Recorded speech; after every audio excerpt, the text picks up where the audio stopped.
नाज़रीन अस्सलामुअलैकुम रहमतुल्लाहि व बरकातुहू। मैं हूं Syed Abid Aslam, chief editor, leader सियासत, उर्दू न्यूज़ चैनल बेंगलोर।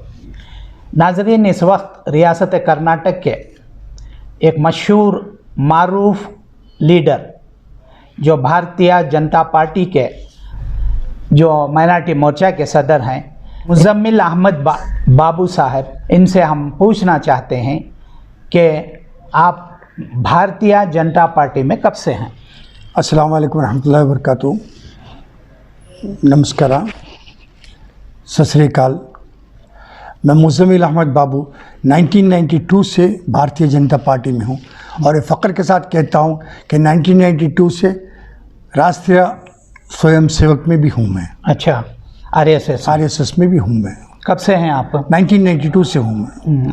क्या आरएसएस से आपकी मोहब्बत क्या? आरएसएस में देशभक्ति है, इसे सोशलिस्ट पार्टी है। ये दूसरे सियासी लीडर, सियासी पार्टी जो है उसे बदनाम करती है कि वो फ़िरक़ावाराना पार्टी है बोल के। मुझे ऐसे कुछ नज़र नहीं आया कि 1992 से अल्हम्दुलिल्लाह मैं आरएसएस में हूँ। आज तक उसमें मुझे कुछ नहीं, सिवा वतन परस्ती के, देशभक्ति के, दूसरा कुछ भी उनमें मुझे नज़र नहीं आया। अच्छा, आरएसएस से आपको और आपकी कौम को क्या फ़ायदा पहुँचा? देखिए, आरएसएस से हमारी कौम को जो फ़ायदा पहुंचा, तो आरएसएस एक ऐसी पार्टी है जो डायरेक्ट सियासत में नहीं आती, मगर बातिल से जो है वो काम कर रही है, बहुत अच्छे काम कर रही है और देश के वास्ते में जो है, देश की अपलिफ्टमेंट के वास्ते में बहुत अच्छे तरीके से काम कर रही है वो। हिंदुस्तान की जितने भी सेक्युलर पार्टियां हैं जी, वो कहते हैं कि आरएसएस का नज़रिया फ़िरक़ावारियत, नफ़रत, देखिए उनकी मुसलमानों से नफ़रत, अक़लियतों से नफ़रत, इस तरह के बातें तमाम सेक्युलर पार्टियां, देखिए उनकी रोज़ी रोटी बंद हो जाती है, उनकी रोटी पे दाल खींचने के लिए ये बात करते हैं। अगर आरएसएस वैसा फ़िरक़ावाराना पार्टी होती तो हमारे पार्टी के अंदर जो है सिकंदर बख्त को जगह ही नहीं देते थे। भाजपा के अंदर सिकंदर बख्त हो या आरिफ बेग साहब हो, हाँ, अब्दुल करीम शागला साहब हो, अब हमारे नया जो है एक एपीजे अब्दुल कलाम साहब को प्रेसिडेंट ऑफ इंडिया बनने को ही नहीं देते थे, रोक देते थे। तो यही लोग हैं जो प्रपोज किए सब लोगों को। अच्छा, ये सेक्युलर पार्टियां खुलकर कहते हैं कि आरएसएस जितने भी फसादात, जितने भी दंगे होते हैं, ये सब आरएसएस कराती है। एक मिसाल दे दो, अब बीजेपी की गवर्नमेंट जो है अब अल्हम्दुलिल्लाह 7 साल से है, एक जगह कहीं भी फ़िरक़ावाराना फसाद होएगा बताओ? ये फ़िरक़ावाराना फसाद, ये दूसरे जो आप जो नाम बता रहे हैं, ये सब मुंतशिर शरपसंद लोग हैं जो फसाद कराते हैं, करा के आरएसएस के ऊपर, बीजेपी के ऊपर जो है तहमत डालते हैं, इल्ज़ाम धरते हैं। अच्छा, गुज़िश्ता एक महीने से कर्नाटक के में बीजेपी की सरकार है, एसआर बोम्मई की सरकार है। ऐसे मौके पर मंगलूर में, धारवाड़, हुबली में और टुमकुर में कुछ नफ़रत की फ़िज़ा फैल रही है, लोग इससे दहशत तरह महसूस कर रहे हैं। इस पर आपका तबसरा क्या है? एक चीज़ मैं बताता हूँ, ये जो दहशत और ये डर जो पैदा करने वाले हैं, ये कांग्रेस, जेडीएस, दूसरे मुख्तलिफ रीजनल पार्टीज का पे है। ये फैला के क्या करते हैं, आरएसएस के ऊपर, बजरंग दल के ऊपर, वीएचपी के ऊपर ये इल्ज़ाम धरते हैं, इनके ऊपर तहमत धरते हैं। अच्छा, जब से मोदी सरकार आई है और किसानों पर, क्योंकि इस मुल्क के रीढ़ की हड्डी किसान हैं, किसान अन्नदाता हैं, किसान को बहुत बड़ा ऊंचा मकाम इस देश में दिया जाता है, किसानों पर लगातार जुल्म हो रहे हैं। उनके जो 3 डिमांड हैं उसको निकालने की वो बात सामने रखें, उसके बावजूद मोदी सरकार ज़िद क्यों कर रही है? कौन कहता है कि बीजेपी गवर्नमेंट, मोदी सरकार किसानों पर जुल्म करे? किसानों पर अनगिनत ये जो स्कीम्स हैं वो ला रहे हैं। किसान समझ नहीं रहे कि कांग्रेस के और दूसरे मुख्तलिफ पार्टियों के बहकावे में आके जो है किसान आंदोलन करने पे तुले हुए हैं। इस आंदोलन में तकरीबन 800 किसानों का मौत हुई है। इसका जिम्मेदार कौन? इसका जिम्मेदार जो है, जो कांग्रेस पार्टी है, जेडीएस है वे एसपी है, दूसरे मुख्तलिफ रीजनल पार्टी से, इन लोगों के बहकावे से आके जो है सियासत में ला के जो है अब मासूमों का खून हुआ है बस। हाल ही में इसमें ना नरेंद्र मोदी जी का हाथ है, ना अमित शाह जी का हाथ है, ना किसी का हाथ है। बीजेपी का हाथ ही नहीं है। बीजेपी जो है एक देश की बेहबूदी के लिए काम करे, दिन रात काम करे। देखिए इंफ्रास्ट्रक्चर देखिए, हर जगह इम्प्रूवमेंट ही इम्प्रूवमेंट है। अपोजिशन पार्टी का यह इल्ज़ाम है कि बीजेपी सरकार पर, मोदी सरकार पर जितने भी अच्छे डिपार्टमेंट जिनसे आमदनी होती थी, जैसे कि रेलवे है, जैसे कि शिप डेवलपमेंट कॉरपोरेशन है, मुख्तलिफ ऐसे डिपार्टमेंट्स प्राइवेटाइज कर दिए, यानी प्राइवेट वालों को दे दिए। इससे कितना लोगों को जो रोज़गार पर थे बेरोज़गार हो जाते हैं। नहीं, ये बेरोज़गारी का सवाल ही पैदा नहीं होता। इसमें और ज़्यादा इम्प्रूवमेंट होते हैं प्राइवेट पार्टी को देने से, जो है कि देश आगे बढ़ता है। वो प्राइवेट पार्टी जितना लगन से काम करते हैं, एक गवर्नमेंट एम्प्लॉई वक्त के हिसाब से आएगा, वो वक्त के हिसाब ख़त्म, वक्त ढलने के साथ में चले जाएगा। मगर प्राइवेट पार्टी जो है इसके पीछे धंस के काम करेगा और देश को इम्प्रूव करने की कोशिश करेगा। इससे क्या देश को फ़ायदा होगा? बाकायदा फ़ायदा होगा। क्या क्या रकम से फ़ायदा होगा? फाइनेंशियली भी फ़ायदा होगा। अब ये सबको कामों से निकाल रहे हैं, ये सब बातें बेबुनियाद बातें हैं। बहुत सारे लोग मोदी के सरकार में लाखों की तादाद में बेकार हो गए करके अपोजिशन। ये सब मनगढ़ंत बातें हैं, मनगढ़ंत बातें हैं। हाँ, अच्छा, राहुल गांधी ने कहा है कि हिंदुस्तान के जितने भी जमहूरियत के तमाम जो सुतून थे वो मोदी सरकार में कमज़ोर होते जा रहे हैं। ये बिल्कुल झूठ है, बेबुनियाद है। मोदी सरकार में अल्हम्दुलिल्लाह इम्प्रूव हो रहे हैं। ये कांग्रेस जो है इट्स ए डिक्लाइनिंग पार्टी। अच्छा अच्छा। भाजपा जो है वो राइजिंग पार्टी है। अच्छा, का बोर्ड ऑफ वक्फ है। अगर हिंदुस्तान में देखा जाए डिफेंस के बाद, रेलवे के बाद सबसे ज़्यादा जायदाद प्रॉपर्टी रखने वाला कोई महकमा है तो वो वक्फ बोर्ड है। बेशक वक्फ बोर्ड है। इसके लिए जनाब अनवर मानी पानी साहब एक रिपोर्ट भी दी है, और रिपोर्ट गवर्नमेंट में टेबल नहीं हो रही कि 2,30,000 करोड़ की प्रॉपर्टी वक्फ बोर्ड की है। तीसरे नंबर पर हिंदुस्तान के अंदर वक्फ बोर्ड की प्रॉपर्टी। हमारे कौम के चंद लोग जो हैं अपनी हवस का शिकार बनाए हैं वक्फ बोर्ड को। वक्फ बोर्ड की जायदाद सब कौड़ियों के दाम में बेच दिए हैं। अपने फ़ायदे के लिए जो है कौम को नीलाम कर चुके हैं ये लोग। अच्छा अच्छा अच्छा। वक्फ बोर्ड का जितना भी, और सुप्रीम कोर्ट का एक डिसीजन है, once it is declared as waqf property it remains as a waqf property, बल्कि सुप्रीम कोर्ट का साइटेशन है। हाल ही में आपकी सरकार में गलत फैसला हुआ है। क्या? आप कम्स की जो जगह है जी, वो जगह वक्फ बोर्ड ने तकरीबन कई बरस उसका कोर्ट में केस लड़ा है, वो वक्फ की प्रॉपर्टी जी। हाल ही में तुम्हारा माइनॉरिटी वेलफेयर के सेक्रेटरी ने ये गवर्नमेंट की जगह करके फाइल मूव कर दिया है जी। ये क्या नहीं, उसके बाद वक्फ बोर्ड जो है ये वजह क्या बोले तो हमारी कौम का जो है, हमारे इदारे की जो है, इन लोगों की कमज़ोरी है। ये एहतजाज करने से जो है इसको चैलेंज कर सकते हैं ना, एक गवर्नमेंट की प्रॉपर्टी बोल के चैलेंज कर सकते हैं। हमारे वक्फ बोर्ड के जितने भी अफसरान हैं ये गाफिल नींद सो रहे हैं। अगर ये जागते होते तो इनका सवाल ही पैदा नहीं होता है वक्फ बोर्ड का ये प्रॉपर्टी गवर्नमेंट प्रॉपर्टी बोल के वो मेंशन करने के लिए। जबकि गेजेट में नोटिफाई होके है, हर तरीके से रिकॉर्ड है, कोर्ट में कंटेस्ट करके हैं। तो हमारे कौम के वक्फ बोर्ड के जो लीडर अफसरान हैं, तो मैं इनको अफसोस तरीके से कहना चाहता हूँ कि ये काबिल शख्सियत इनके ऊपर आप क्या एक्शन लेंगे? बाकायदा अब एक्शन लेंगे हमारे माइनॉरिटी की तरफ से, बाकायदा जिन बुलाकर उनको पूछेंगे और उसके वास्ते में हम लोग कंटेस्ट करेंगे। प्रोटेस्ट करके कंटेस्ट करेंगे इंशाअल्लाह, और हमारी चीज़ हम हासिल करेंगे। और एक चीज़ क्या है, हमारे बीजेपी के अंदर जो है अभी ये ईद मिलन का तोहफ़ा, दीपावली का तोहफ़ा, पेट्रोल के दाम, डीजल के दाम घटाकर जो है, ये एक अच्छी न्यूज़ आई है कि पेट्रोल के ऊपर, डीजल के ऊपर 19 रुपये 40 पैसे कम हुए हैं। पेट्रोल के ऊपर 13 रुपये 30 पैसे कम हुए हैं। अच्छा अच्छा। क्या ये खुशखबरी नहीं है? नहीं, ये और क्या भी आगे चलकर और कम इंशाल्लाह। देखिए 2 साल के बाद और क्या क्या मोदी जी चेंजेस लाते हैं और हमारे BSR बम्बई साहब जो है ना, बसवराज बम्बई साहब, ये चेंजेस लाते हैं। ये खुद देखिए, आप खुद पब्लिक खुद देख सकती है कि माइनॉरिटीज़ के वेलफेयर के लिए, हर एक कौम के एक फ़र्द के लिए, चाहे मुसलमान हो, हिंदू हो, सिख हो, ईसाई, सबकी फलाह और बहबूदी के लिए ये दिन रात काम कर रहे हैं, मेहनत और मशक्क़त कर रहे हैं। मोदी जी जो है कि जब से इस गुजरात के CM बने तब से लेकर अब PM बनने तक एक दिन भी छुट्टी नहीं ली। मुझे आप बताइए कि एक भी एक ऐसा PM गुजरा है या सियासतदान गुजरा है तो एक दिन भी रज़ा लिया है, छुट्टी लिया है? इतना 18 घंटे काम करते हैं। 18 घंटे काम करते हैं, ये ठीक है। अक़लियतों से नफ़रत क्यों? सवाल ही पैदा नहीं होता। ये सब कांग्रेस वालों की मनगढ़ंत बात है। अक़लियतों से नफरत होती है तो आप ही से मैं एक सवाल करता हूँ कि मदरसे के उर्दू के मस्जिदों के पेश इमाम को जो है और मौज़िन को 3-3 हज़ार रुपये वजीफ़ा ये जारी कर सकते थे क्या? अगर इनसे कौम वो पिछली गवर्नमेंट का कारनामा था, मोदी गवर्नमेंट का कारनामा था। अच्छा, पिछली गवर्नमेंट नहीं, मोदी गवर्नमेंट का कारनामा है। हाँ।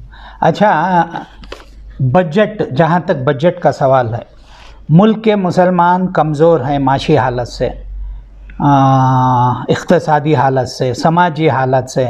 इनको उठाने के लिए मुख्तलिफ़ स्कीमें चाहिए। अगर स्कीमें लाना है तो बजट देना है। गुज़िश्ता 7 सालों से बजट कम कर दिया गया है ना? 7 सालों से नहीं था, सिर्फ 2 सालों से। क्योंकि ये कोरोना आके जो है, कोविड-19 आने के बाद में ना सिर्फ हिंदुस्तान बल्कि सारी दुनिया में जो है इकानमी डाउन हो गई है। तो इसकी वजह से अभी अब जो है इंशाअल्लाह देखिए आप, कोरोना जाता रहा तो इंशाअल्लाह बजट भी इम्प्रूव होगा। गवर्नमेंट से हम भी बात करेंगे। बात करने के बाद हमारे जो है बसवराज बम्बई साहब हो या नरेंद्र मोदी साहब हो, ये सब जो है बिल्कुल सेक्युलर लीडर्स हैं। इनकी हम कदर करना है। हमारी तरफ से जो है ये पूरी कोशिश रहेगी कि माइनॉरिटीज़ को 1,500 करोड़ दिए हैं ना बजट। नहीं, 1,500 करोड़ नहीं, 800 करोड़ नहीं, 1,500 करोड़ दिए हैं। 1,500 करोड़ देकर हैं। अभी हम गवर्नमेंट से दरख्वास्त भी किए हैं कि आने वाले बजट में इसे 1,500 से 3,000 करोड़ कर दें, ताकि वो बच्चों को पढ़ाई के लिए, लिखाई के लिए अच्छे से अच्छा इंतज़ाम हो सके। अच्छा, बीजेपी की उर्दू से क्यों दुश्मनी? कौन कहता है कि उर्दू से दुश्मनी? आज उर्दू स्कूलों की हालत क्या है? बेंचें नहीं है, टीचर्स नहीं है। देखिए एक चीज़ मैं बताता हूँ, जब बच्चा रोएगा तभी माँ दूध पिलाएंगे। हमारे जो कौम के लीडरान जो हैं वो लोग बाकायदा अप्रोच करना है, अप्रोच करके उर्दू के जो BO से सब अप्रोच करके, एजुकेशन मिनिस्टर से अप्रोच करके ये हमारे ज़रूरतें हैं बोल के दरख्वास्त पेश करें। अगर वो ना हो तो हम बोलेंगे बीजेपी उर्दू के ख़िलाफ़ है। जब पेश ही नहीं करते तो हर चीज़ की ज़रूरत जो है जरूर फ्राहम करने के लिए तैयार हैं, मांगने के लिए हम लोग तैयार नहीं है ना। देखिए मुज़म्मिल बाबू साहब, आपकी तवज्जो मैं दिलाना चाहता हूँ। कर्नाटक की जितने अकाडमी था, तकरीबन 10-15 अकाडमीज़ हैं, तमाम के तमाम तकमील पर पहुँच चुके हैं, तमाम मुकम्मल हो गए, तमाम के ऐलानात हो चुके हैं। सिर्फ उर्दू अकाडमी तकरीबन 1.5 साल से वहाँ ना कमेटी है ना उसका एक सदर है। इस तरह से क्यों रखा गया? देखिए मैं खुद उर्दू अकाडमी के ताल्लुक़ से CM साहब के साथ मिलकर और हमारे जनरल सेक्रेटरी साहब से मिलकर ये जो है लिस्ट बाकायदा दे चुका हूँ और फाइल रेडी है। कुछ ही दिनों की बात है, महीनों की बात नहीं, दिनों की बात है। इंशाल्लाह उर्दू अकाडमी, वक्फ बोर्ड की वक्फ काउंसिल सब इंशाल्लाह मुकम्मल हो जाएंगे, फौरी तौर पर हो जाएंगे, मुकम्मल हो जाएंगे। जामे तकमील पर पहुँचेंगे इंशाल्लाह। अच्छा, दूसरा वक्फ का इलेक्शन, गुज़िश्ता जो चेयरमैन थे जिनका इंतकाल हो गया, मुतवल्ली ज़ुमरे से आए थे। जी। मुतवल्ली ज़ुमरे में आने के बाद चेयरमैन मरहूम यूसुफ साहब, उनके इंतकाल के बाद वो जगह खाली है। बार बार आपकी सरकार बग़ैर मुतवल्ली के चेयरमैन का इलेक्शन क्यों कराने जा रही? ये हमारी सरकार ने इलेक्शन का कराना है, मुतवल्ली के लिए भी हम लोग जस्तजू कर रहे हैं। मगर एक चीज़ मैं बताऊं कि हमारी कौम में भी आपस में जो इख्तलाफात थी उसकी वजह से जो है अब बीजेपी तैयार हुई तो कांग्रेस तैयार नहीं होती, कांग्रेस तैयार हुई तो बीजेपी ने, ऐसे जो ये है कांग्रेस डिंगलिंग डोंगलिंग के इसमें जो है ये सब लेट हो रहा है। वरना बीजेपी हर लम्हे तैयार है इलेक्शन कराने के लिए। अब देखो 3 मरतबा इलेक्शन के लिए डेट दिए थे तो 3 मरतबा जाके स्टे लाए। अभी परसों का भी स्टे डिसमिस हुआ है, तो अब इंशाल्लाह जल्द से जल्द चेयरमैन का इलेक्शन होगा। नहीं, चेयरमैन का होगा, मुतवल्ली का होगा। चेयरमैन का होगा, फिर बाद में मुतवल्ली का भी हो जाएगा। नहीं, चेयरमैन का नहीं हुआ अगर को बार बार स्टे को जा रहे हैं सब। नहीं, उसके वास्ते में जो है मुतवल्ली का डिसमिस किया है ना, परसों को हाई कोर्ट डिसमिस किया है ना ऑब्जर्वेशन के साथ में। तो इस वास्ते में हमें क्या चाह रहे हैं कि स्मूथ सेलिंग हो, वक्फ बोर्ड अच्छे तरीके से चले। अगर वक्फ बोर्ड अच्छा चल गया तो कोई मुसलमान जो है मोहताज नहीं होता, हर कोई मुसलमान अपनी अपनी इस पे रह सकता है। मगर हमारे जो वक्फ बोर्ड के जो अफसरान हैं इनमें बहुत से खामियां हैं। अच्छा, उनको बुलाकर आप क्लास ले सकते हैं? बाकायदा लेंगे, इंशाल्लाह लेंगे, बुलाकर उनसे पूछ सकते हैं ना क्या जब क्या हम पूछना चाह रहे हैं तो उनकी हिमायत में दूसरे पार्टी वाले आ जाते हैं ना। सब दोनों एक हो के पार्टी कौम के लिए काम करना कोई नहीं चाहता, अपने खुद के मफाद के लिए काम करना चाहता है। आपके चीफ मिनिस्टर जी बोम्मई साहब ने जी गुज़िश्ता दिन एक कांग्रेस पर इल्ज़ाम लगाया है। जी कांग्रेस ने मुसलमानों को आज तक कुछ भी नहीं किया, बल्कि मुसलमानों ने कांग्रेस को हमेशा वोट दिया है, और जब तक मुसलमान कांग्रेस को वोट देते रहेंगे कांग्रेस जिंदा रहेगी। जिस दिन मुसलमान कांग्रेस को वोट देना छोड़ेंगे कांग्रेस का सफाया हो जाएगा। ये बात क्या क्यों कही? 100% सच बताया वो। अगर कांग्रेस मुसलमानों को गुमराह करके 70 साल गुमराह किए, वोट बैंक बना के मुस्लिम्स को, माइनॉरिटीज़ को इस्तेमाल किए हैं, मगर एक भी माइनॉरिटी के लिए, चाहे मुसलमान हो, क्रिश्चियन हो, सिख हो, ईसाई हो, इनकी फलाह बहबूदी के लिए कोई कांग्रेस पार्टी या दूसरे पार्टी, रीजनल पार्टी काम नहीं किए। ये भाजपा है जो काम किए, जो काम करने के बाद में जो अभी ये हर चीज़ को जो आगे ला रहे हैं। अभी मैं आज सिद्धरामैया का साहब का स्टेटमेंट पढ़ा, और DK शिव कुमार का भी स्टेटमेंट पढ़ा कि भाजपा के अंदर भाजपा छोड़ के दूसरे लीडर्स आना चाह रहे। बिल्कुल झूठ मंतकी बातें हैं। पसंद आने की बात छोड़ो, कौम को कितना पसंद आया। ये आपके सामने खड़ी है इमारत, जो 50 करोड़ रुपए जो हमारी भाजपा की गवर्नमेंट दी थी, आज अल्हम्दुलिल्लाह 250 करोड़ की प्रॉपर्टी हो चुकी है वो। पूरे हिंदुस्तान में इतनी खूबसूरत इमारत कहीं भी हज भवन की नहीं है। इस बार हाजियों का जाने का सिलसिला शुरू हो रहा है इंशाल्लाह। इसके लिए इंतजाम क्या रहेंगे आपके सरकार, आपके पार्टी? अल्हम्दुलिल्लाह अभी से हम तैयार हैं, भाजपा अभी से तैयार है कि हर तरीके की सहूलत फराहम करने के लिए हाजियों को। अच्छा, आप आने वाले दिनों में चीफ मिनिस्टर के सामने मुसलमानों के क्या क्या मुद्दे रखेंगे? आप जो भी मुद्दे हैं, मैं न सिर्फ मैं मुसलमानों के लिए रखूँगा, बल्कि माइनॉरिटीज़ का, क्योंकि मैं माइनॉरिटीज़ का सदर हूँ। तो इसमें हिंदू, सिख, मुस्लिम, सिख, ईसाई, पारसी, जैन्स सब आ जाते हैं। मैं सबका मजमूआ एक सदर हूँ, और सबके मजमूआ तरीके जो ज़रूरत हैं वो CM के सामने, गवर्नमेंट के सामने इंशाल्लाह पूरी रखने की कोशिश करूँगा। और उम्मीद है कि जनाब बम्बई साहब जो है, बसवराज बोम्मई साहब, पूरे तरीके से हम माइनॉरिटीज़ का साथ देंगे और माइनॉरिटीज़ को लिफ्ट करेंगे इंशाल्लाह। अच्छा, आपका एक ख्वाब है, आप अपनी कौम को, मुसलमान कौम को बिलखुसूस तालीम याफ्ता देखना चाहते हैं। इसके वास्ते आपके पास क्या मंसूबे सरकार में रखना चाहिए? हम हर तरीके से जो है, स्कॉलरशिप है, एजुकेशन लोन है, तो इसमें, और हम हमारी कौम को दावत भी दे रहा हूँ मैं, हर माइनॉरिटीज़ को भी दावत दे रहा हूँ कि अपने बच्चों को तालीम की तरफ रग़बत करें और अच्छे से अच्छे तालीम दें। 2 टाइम खाना खाओ, मगर तालीम की तरफ बच्चों को पढ़ाओ, अच्छे स्कूलों में दाखिल करो। क्या पढ़ना चाहिए हमारे बच्चे? हर फील्ड में आगे आना चाहिए, हर फील्ड में आगे आना चाहिए।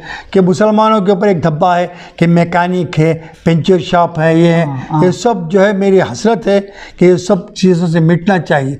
मिटा के जो है मैकेनिक भी होना चाहिए, पेंचर भी डालने वाला होना चाहिए, क्योंकि अगर वो भी नहीं है तो काम करने वाला कोई नहीं होगा। सब एजुकेशन के साथ, एक हिस्सा जो है एजुकेशन की तरफ 90% जाए।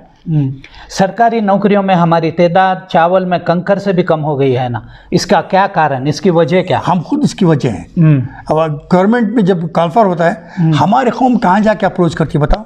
माइनॉरिटीज़ कहाँ अप्रोच करते हैं? इसके लिए आप क्या सेंटर्स, ट्रेनिंग सेंटर्स क्या खोलेंगे? हर तरीके से सेंटर्स हम फराहम करने के लिए तैयार हैं। क्या मंसूबा, क्या देखो, हमारे इसके में भी जो है, हमारे हमीशा कॉम्प्लेक्स में, उसमें भी एक ये रखे और वर्कशॉप रखे हैं। वहाँ के बच्चे आए, क्या एक हमेशा कॉम्प्लेक्स में ऐसे खोलने कई से? कॉम्प्लेक्स मैसूर में खुले हैं, 30 डिस्ट्रिक्ट्स हैं हमारे। मैसूर में है, सब जगह हम ये करें ना। हाँ। एक चीज़ क्या है, हम वो स्कूल खोलने के बजाय ट्रेनिंग इंस्टीट्यूट खोलने के बाद में जो है हमारी कौम में अवेयरनेस आना चाहिए। हम ये चाह रहे हैं कि हमारे कौम में अवेयरनेस आए। सरकारी नौकरियों में मुसलमानों को किस तरह आप उनका दाखिला दिलवाएंगे, ये बताइए। देखो, मुसलमान अप्रोच करें, हाँ। अप्रोच करने के बाद में हम बाकायदा जाके वहाँ लड़के हिस्सा लेंगे, हमारा चलेंगे हिस्सा लेंगे। अब 4% रिजर्वेशन है, इसे क्या थी बढ़ाने की कोशिश करते हैं? ज़रूर। अब देखो दूसरे स्टेट्स में 5% भी हुआ है, हाँ हाँ तो ऑटोमेटिक इंशाल्लाह यहाँ भी हो जाएगा। हाँ। कैसे हैं आपके और चीफ मिनिस्टर के ताल्लुक? बहुत अच्छे ताल्लुक है। ये हमारी भाजपा जो है एक फैमिली है, हाँ हाँ हाँ। एक फैमिली है। चीफ मिनिस्टर सब हम जो है एक भाई भाई के हिसाब में है। वो सीएम बोल के नहीं। जब हमारी पार्टी की जो मीटिंग होती है, कार्यकारिणी सभा होती है, तो वहाँ बाकायदा हम सबके साथ मिल के आके एक्सचेंज ऑफ व्यूज़ करते हैं। सीएम और हमारे प्रेसिडेंट्स हो, सब वो एक्सचेंज ऑफ व्यूज़ करके हमारे बाकायदा तासुरात को लेते हैं, लेके उसे अमल पैरा करने की पूरी कोशिश करते हैं। फरवरी ऐसी दूसरी कोई पार्टी नहीं है जहाँ से सीएम और हमारे प्रेसिडेंट बैठ के एक दयास पे कार्यकर्ता के साथ में एक्सचेंज ऑफ व्यूज़ करते हैं। जैसे भाजपा है उसमें ये होता है। फरवरी या मार्च में कारपोरेशन इलेक्शन आ रहे हैं, क्या माइनॉरिटीज़ को हिस्सा मिलेगा? इंशाल्लाह ज़रूर मिलेगा। कहाँ से? हर जगह जहाँ से वो खड़ना चाहें, हाँ जहाँ से जीतने के भी इम्कानात हों, तो इंशाल्लाह बाकायदा काम होगा वहाँ। एक और अखबारों में पढ़ा मैंने न्यूज़ कि बहुत जल्द चेयरमैन के चेंज होने वाले हैं, इसमें क्या कुछ आप परसेंटेज पूछ रहे हैं? नहीं, अखबार की न्यूज़ तो है, सिर्फ अखबार के तक रहती है, मगर हमारे येडियुरप्पा साहब जो बनाए हैं तो उसमें ज़्यादातर जहाँ तक मैं समझता हूँ रद्द-ओ-बदल या तरमीमात की ज़रूरत नहीं है। और हमारे बसवराज बोम्मई साहब जो है बिल्कुल सहमत हैं येडियुरप्पा साहब जिनको चुने हैं उनके ताल्लुक से। और जो है हर चेयरमैन भी जो अच्छी तरीके से काम करते जा रहे हैं। मुजम्मिल बाबू साहब, आप पूरे रियासत के सदर हैं माइनॉरिटी मोर्चे के, किन किन ज़िलों का दौरा किया, वहाँ क्या प्रोग्राम मुनक़्क़द किया? 30 पर एक ज़िलों का मैंने दौरा किया, दौरा कर दिया? दौरा किया। अच्छा। और अल्हम्दुलिल्लाह हर जगह प्रोग्रेस नज़र आ रहा है। हाँ, क्या प्रोग्रेस? अच्छा, मुसलमानों की हालत क्या है वहाँ सब ज़िलों में? ठीक है, ठीक है, ठीक है, अल्हम्दुलिल्लाह ठीक है। अब क्या है, मुसलमान जो है हमारी कौम जाग गई है, अच्छे बुरे की तमीज़ सियासी लीडरों में पहचानना शुरू की है। कांग्रेस की वोट बैंक में अब जो है मुसलमान हरगिज़ नहीं जाएगा, माइनॉरिटीज़ हरगिज़ नहीं आ जाएगी। अब देख लीजिए, अब सिंदगी में भी हमारी जीत हुई है। अच्छा, माइनॉरिटीज़ के कितने वोट पड़े हैं। मैं सारे जो वोटर्स की जो माइनॉरिटीज़ के उनका मैं शुक्रगुजार हूँ कि भाजपा को वोट दिए। हनगल में भी वोट दिए हैं। हनगल में क्यों बीजेपी? हनगल में भी दिए हैं, वो ज़रा उसकी वजह से एक हार जीत तो रहती है, इट्स ए गेम है। गेम में कोई हारा कोई जीता रहता है, इसको स्पोर्टिव तरीके से लेना चाहिए।